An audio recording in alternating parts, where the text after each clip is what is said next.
thank you all for joining me today, of course, in today's urgency meeting, today's journey together into resilience. Today's discussion, no clear title or even a subject, but I'm going to thank you, of course, for tuning in today, but also allowing me to settle in with you and for you to settle in with me today. So maybe we'll use that as the term for the day, or the two words: settling in. Settling in.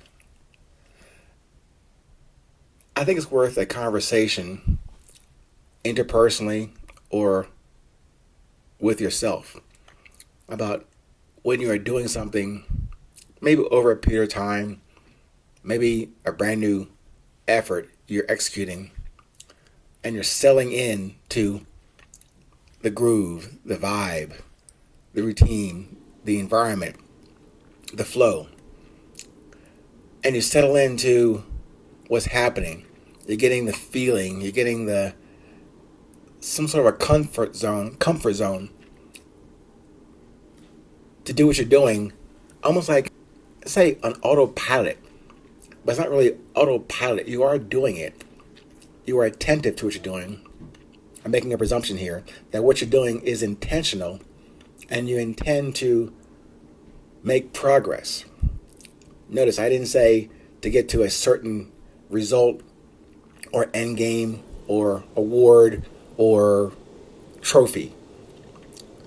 When you settle in to what you aim to do that day or in this moment, I think it revolves around and should include the listening part, the remaining awareness part, being attentive to what you're doing, and paying attention to what brought you to this effort, to this juncture, to this station in your life. If you notice, in many of the earlier episodes, I mentioned to you about the main question from the book, from most episodes: what drives you is key to every conversation that I have with you, and certainly that I have with myself. Is what I'm doing representative? If what I'm doing clearly aligned with what drives me?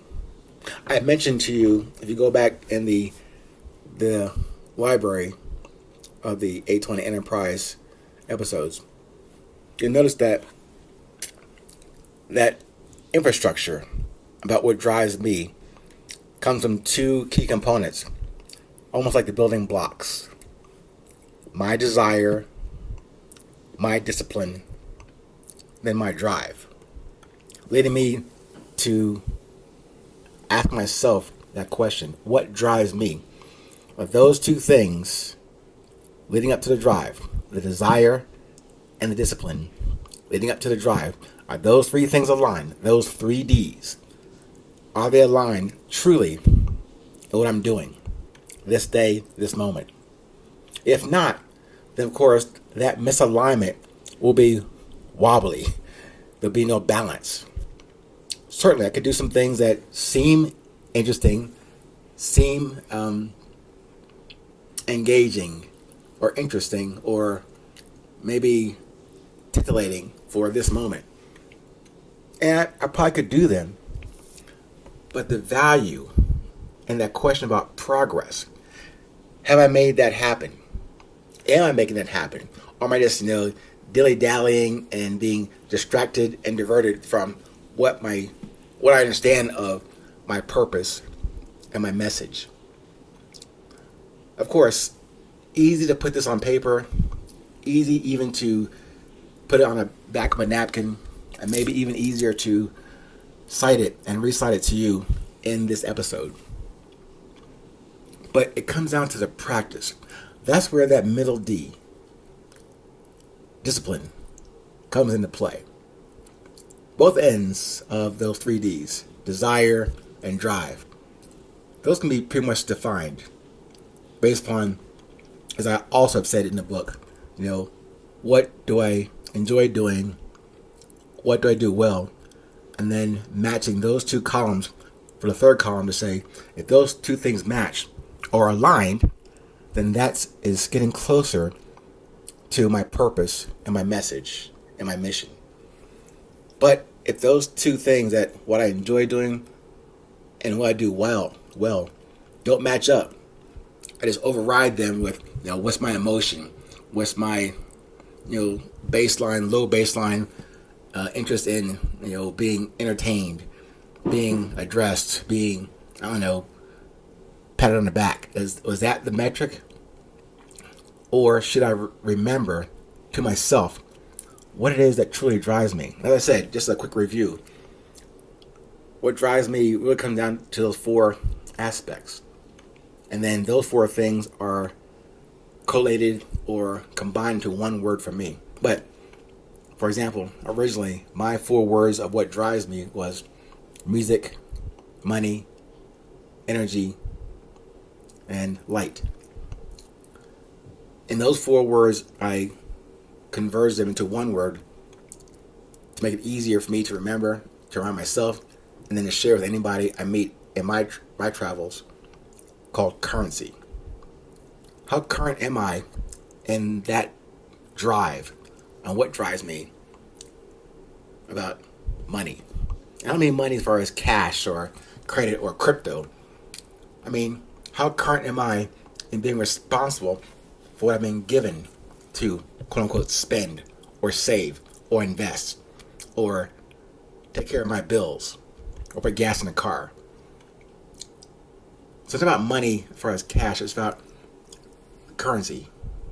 How current am I in maintaining what I've been given with more responsibility? Same thing with light. As I said before, we all have light inside of us that many of us tend to cover up and never let out, thinking we're saving or conserving energy and light. Those two things, energy and light, go together. None of those two can be produced or created or destroyed or lost. It's up to you and I to maintain them and allow them to come through us. Our eyes, our light, our eyes, our words, our presence. And then music. Music drives me because that's the sound that I'm looking for. Not just in my trumpet or in a great band that I heard last night. No, the sound of nature. The sound of silence. The sound of clarity.